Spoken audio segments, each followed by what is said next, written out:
बिहार के आम जन इससे बेहतर तरह से रूबरू हैं। आप देख रहे होंगे अब कि अब सरकारी अस्पतालों में जाना भी लोग ज़िंदगी से खिलवाड़ करने के बराबर समझते हैं। आपने देखा होगा कि पिछले बार मुजफ्फरपुर में एक घटना घटी थी कि लोग आँख की रोशनी को लेकर मोतियाबिंद का ऑपरेशन कराने गए थे और जितने लोगों ने ऑपरेशन कराया शायद वो आँखों की रोशनी पूरे जीवन के लिए खो दिए।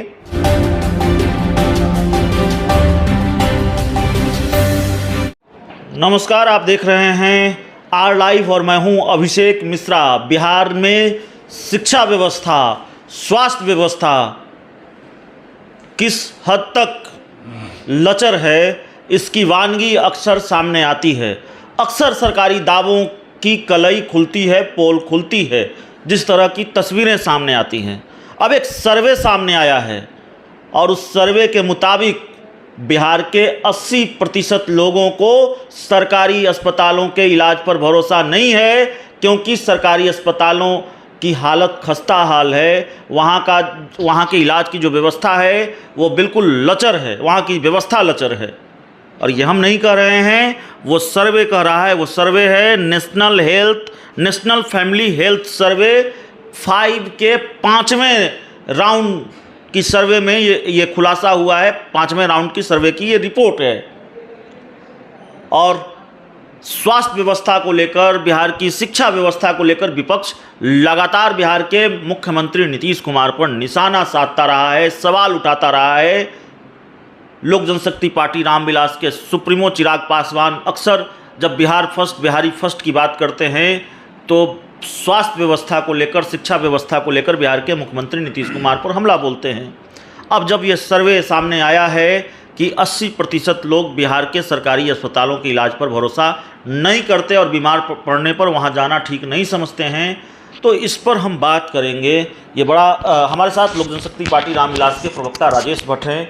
बड़ा गंभीर मामला है सर कि बिहार जैसे राज्य में जिसमें ये दावा किया जाता रहा हो कि सब कुछ ठीक है, या दावा किया जाता है कि सब कुछ ठीक है, बहुत काम हुआ है, उसमें इस तरह का सर्वे रिपोर्ट, इस तरह की रिपोर्ट कि 80% लोग बिहार के लोग ऐसे हैं जिनको सरकारी अस्पतालों के इलाज पर भरोसा नहीं है। देखिए, ये नेशनल फैमिली हेल्थ सर्वे की जो रिपोर्ट आई है, ये कोई चौंकाने वाली बात नहीं है। बिहार के आम जन इससे बेहतर तरह से रूबरू हैं। आप देख रहे होंगे अब कि अब सरकारी अस्पतालों में जाना भी लोग ज़िंदगी से खिलवाड़ करने के बराबर समझते हैं। आपने देखा होगा कि पिछले बार मुजफ्फरपुर में एक घटना घटी थी कि लोग आँख की रोशनी को लेकर मोतियाबिंद का ऑपरेशन कराने गए थे और जितने लोगों ने ऑपरेशन कराया शायद वो आँखों की रोशनी पूरे जीवन के लिए खो दिए, नहीं तो बाएं है। तो आप समझ सकते हैं कि नीतीश कुमार जी की जो सरकार 16 वर्षों से चल रही है, बिहार की स्वास्थ्य व्यवस्था को किस तरह से बदइंतजामी के हालात में धकेलने का काम किए हैं, ये इस बात से पूरी तरह समझा जा सकता है। अभी आपने देखा होगा जितने भी लोग अभी सरकारी अस्पतालों में जाते हैं लोग और त्राहिमाम की स्थिति पाते हैं। अगर ऐसी स्थिति नहीं होती तो प्राइवेट अस्पतालों का जाल नहीं बिछ जाता और माफियाओं का स्वास्थ्य विभाग पर राज नहीं कायम हो गया होता। नीतीश कुमार जी इसके लिए पूरी तरह से जिम्मेवार हैं। तो नीतीश कुमार इसके लिए पूरी तरह से जिम्मेवार हैं, लेकिन सवाल यह भी है कि जब आप सवाल उठाते हैं तो फिर इसका समाधान क्या है, ये भी बताना। देखिए, नीतीश कुमार जी के दिमाग में एक बात आ गई है कि इमारत बुलंद करो। इमारत बुलंद करने का मकसद ये है कि सिर्फ बिल्डिंग बनाओ। अस्पताल तो बनता है, डॉक्टरों की बहाली नहीं होती है। डॉक्टर आज बेरोजगारी के आलम में दर दर की ठोकरें खाने को मजबूर हैं। सड़कों पे वो घूम रहे हैं, कभी कभी अपने आवेदन लेके घूमते हैं, कभी अपना प्रमाण पत्र जलाते हैं। आज प्राइवेट अस्पतालों में काम करने को मजबूर हैं, वहीं सरकारी अस्पताल बिल्कुल डॉक्टरों से खाली है। तो आखिर कौन है जिम्मेवार? अस्पताल में अगर कोई सही इलाज करने की बात होगी तो डॉक्टरों का एक अनुपातिक प्रतिनिधित्व तो होना चाहिए ना। तो डॉक्टरों की उपस्थिति बिल्कुल नगण्य है और अस्पताल की इमारतें खड़ी हो रही हैं। आपने देखा होगा हाल के दिनों में, पिछले 6 महीने पहले कई चैनल इस पर काम किया स्वास्थ्य विभाग को लेकर।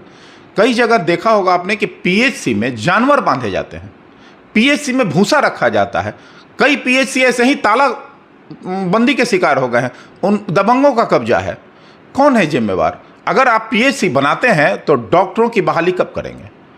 आखिर प्रत्येक पीएचसी पर डॉक्टरों का जो आनुपातिक उपस्थिति है वो कौन दर्ज कराएगा? सरकार इसके लिए बहाली करती। सरकार बहाली से बचना चाहती है, राजस्व कहीं वो वेतन के मद में ना देकर वो ठेकेदारों को देना चाहती है। तो सरकार बचना चाहती है बहाली से, और बिहार की जो बदहाल स्वास्थ्य व्यवस्था है उसको लेकर हमने बातचीत की। खासकर ये जो रिपोर्ट आई है, सर्वे रिपोर्ट आई है कि बिहार के 80% लोगों को सरकारी अस्पतालों के इलाज पर भरोसा नहीं है।